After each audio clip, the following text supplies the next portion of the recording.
আজকে চলে গেছিলাম বনগাঁ ৭ ভাই কালীতলার মেলায়। আমাদের যেতে যেতে প্রায় সন্ধে হয়ে এসেছিল। পুরো পৌষ মাস জুড়েই কিন্তু এই কালীতলার মেলাটা হয়। শনি মঙ্গলবার করে খুব ভিড় হয় এই মেলায়।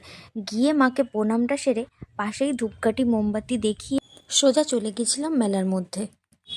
মেলার মধ্যে মোটামুটি ভালোই লোকজনের ভিড় ছিল। মেলাটা বসে কিন্তু দিনের বেলায়, আমরা চলে গেছিলাম সন্ধেবেলাতে, তার উপরে পৌষ মাসের শেষে।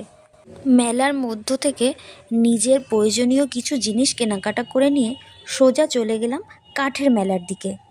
মেলার এই পাশটাতে কিন্তু কাঠের যাবতীয় জিনিস সব কিছুই পাওয়া যাচ্ছিল।